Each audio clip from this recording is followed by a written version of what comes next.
Good evening, Richmond County, and welcome to your Thursday edition of Live at 5. I'm Sarah Meeks. A restaurant owner is recovering from burns sustained Wednesday night as the community gathers for support. Marsha Reynolds, owner of the Grille, was taken to the burn center in Chapel Hill following an accident at the restaurant, according to a Facebook post by her mother, Jenny Reynolds, of Number One Diner. Jenny Reynolds added that a doctor said Marsha Reynolds will recover, it's just a process. To help the family with expenses, Hudson Brothers Deli manager Robin Roberts and realtor Jamie Moss set up a fundraiser on social media. The funds will help the family with housing and transportation costs while Marsha Reynolds recovers, according to the post. Donations can be made on the fundraising page or dropped off at Hudson Brothers, Remax, Southern Realty, or Family Pharmacy. A former mayor and council member could return to the city's governing board. Abby Covington has formerly expressed interest in filling the position left vacant by Terry Moore, who resigned last week. City Manager Jonathan Blanton announced Covington's interest in a press release issued Wednesday, saying she submitted her message of intent on Tuesday. Covington was first elected to the City Council in the early 1970s and served as mayor for a decade during the late 80s and 90s. Following her tenure as mayor, she returned to the council until 2013. Blanton said the council would be hard-pressed to find a candidate more qualified than Covington. However, he encourages anyone interested in the seat to let him or any council member know, adding they would prefer it expressed in writing.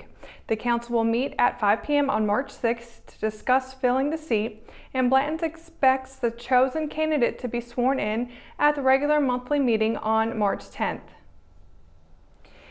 The anticipation of winter weather for today had led to the decision for letting Richmond County students out early, as well as the cancellation of after-school activities.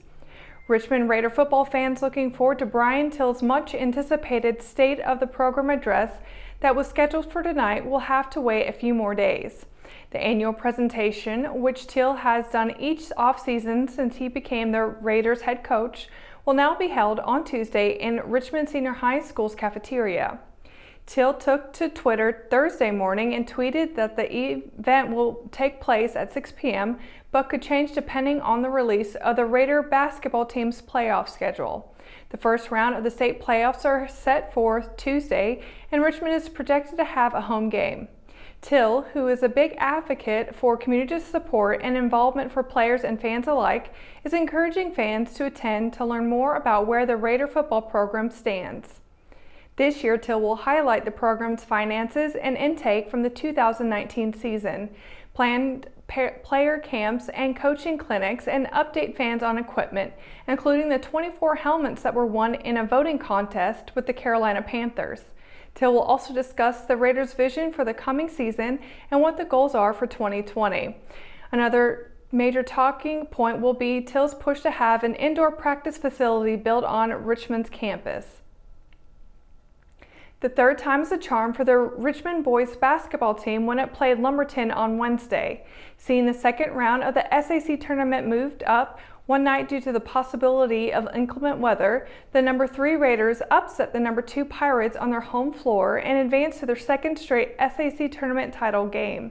Snapping a 2-game skid to Lumberton, the Raiders used 2 20-plus point scoring performances and 2 doubles to sink the Pirates 67-54. Quamir Civils netted a career-high 26 points in the win, while junior Caleb Hood followed his big game Tuesday with a double-double, netting 21 points and grabbing a team-high 14 points.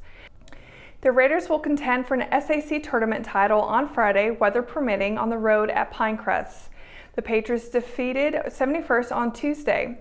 During the regular season, Richmond and Pinecrest split the 2-game series, each winning on their home court by 3 points.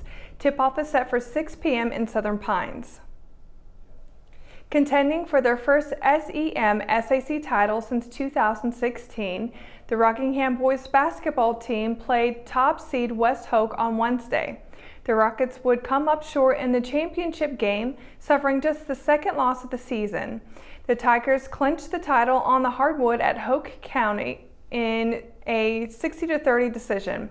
Both of the Rockingham losses during their 9-2 campaign came at the hands of the Tigers. West Hook completed a perfect season going 11-0. Head coach Julius Bowden said the Rockets' leading scorer, 8th grader Paul McNeil, was out due to a medical issue. Rockingham couldn't overcome McNeil's absence, who had scored 19 points in the team's semifinal round win over Carver last Thursday. When we return, we've got your Live at 5 weather report. Will it snow, sleet, or rain? And how will the roads hold up tomorrow morning? All of that will be answered after the break, so stay tuned. Do you want a healthcare career? Certified medical assistants are multi-skilled healthcare professionals capable of completing administrative and clerical tasks, making them a valuable member of the healthcare team at medical clinics, doctors' offices, and other healthcare facilities. According to the U.S. Bureau of Labor Statistics, the employment of medical assistants is projected to grow 23% over the next 8 years, much faster than the national average. At Richmond Community College, our medical assisting students are trained in our cutting-edge Simulation Learning Center, giving them hands-on experience with high-fidelity mannequins that simulate real-life patient interaction. In addition to clinical skills, our students also receive instruction in scheduling appointments, coding, processing insurance accounts, billing, collections, and medical transcription.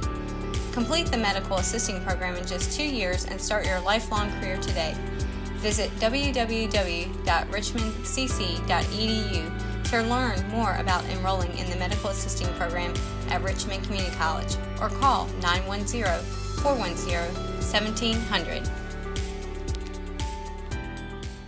PWX Wrestling debuts in Rockingham, North Carolina, Saturday, February 22nd at the Rockingham National Guard Armory. The power is in your hands on Saturday, February 22nd in Rockingham, North Carolina. See PWX stars including Harlem Bravado and PWX World Champion Jason Cade. Tickets as low as $10 and are available at pwxpro.com. PWX, live the experience. At Richmond County Hospice, we strive to provide high-quality care to our patients and their families. Whether it's the incredible hospitality at the Haven House or from the comfort of your own home, you can count on Hospice to be there for you. We also offer monthly grief support groups, and our chaplain will be there to hold your hand in prayer. Through our amazing staff and our volunteers, Hospice has made difficult times easier for our community. Call the number on your screen if you feel that you or your loved one may benefit from our services. Richmond County Hospice. Peace, comfort, dignity. McNair Auto Sales is the place to buy your pre-owned car, truck, or van. To be the best, it takes big selection, friendly staff, and great pricing. We guarantee a no-hassle buying experience, and financing is available right on site. So come see us today. We're located at 1026 East Broad Avenue in Rockingham. And remember, with over 40 years of experience, you know McNair is the name you can trust. JC's in Rockingham has you covered for used appliances, parts, trailers, and storage. We have one of the largest selections of reconditioned washers, dryers, and refrigerators in the Sand Hills, and we offer free delivery to residents inside Richmond County. Come check out our variety of trailers for any hauling job and our storage buildings for the things you need out of the weather or house. We also carry parts and accessories for appliances, trailers, truck beds, and can order the things you need. That's JC's on South Hancock Street in Rockingham. Hometown heroes? Well, maybe. When it comes to backyard comfort and no pesky mosquitoes, call Brown Termite and Pest Control at 910-895-6410 or 910-276-8870. Their team of superheroes can take back control of your paradise. That's 910-895-6410 today.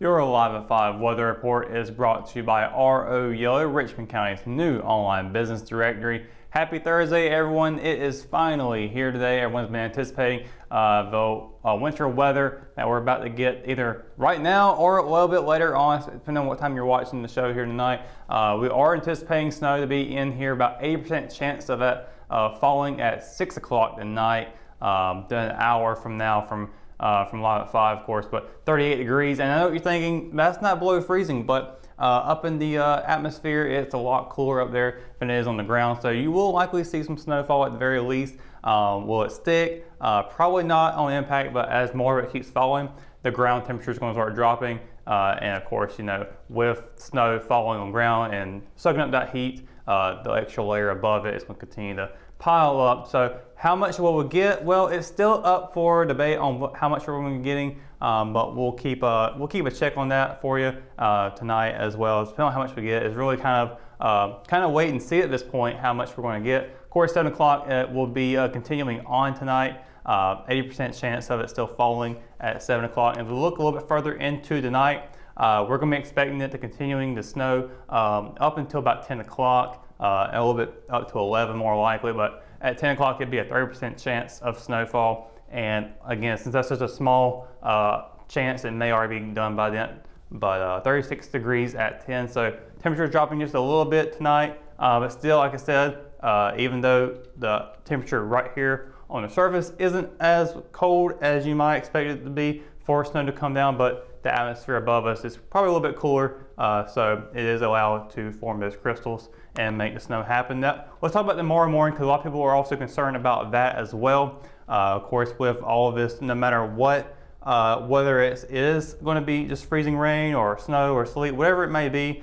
for now and wait until the night, we are still anticipating some cold temperatures for tomorrow morning. But 6 a.m. it's going to be 32 degrees, 7 a.m. 31, and it's going to be cloudy still around 6 and 7 o'clock where the sun's going to start peeking out. It's mostly cloudy skies during that time. And of course, this stuff has it's going to be freezing over tonight, and that will still be on the roads or on the ground tomorrow. So you could find some icy spots on the road perhaps, but still just be mindful of that if you have to get out that early. And as we'll take a look a bit later on in the morning, 8 a.m. 31 degrees, 9 a.m. 32, so it's kind of jumping back and forth between those two. It's still right on the edge of below freezing temperatures.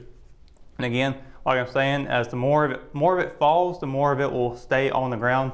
And if it continues to stay around, we could be seeing it warming up enough to where it can melt it perhaps by 9, definitely by afternoon. But definitely if you have to drive tomorrow, especially if you gotta go over bridges, definitely be cautious, because ice does form faster on bridges because air's surrounding those bridges, whether the ground where it's still warm, it's only got air from one side. So if you have to drive over bridges, just be careful tomorrow.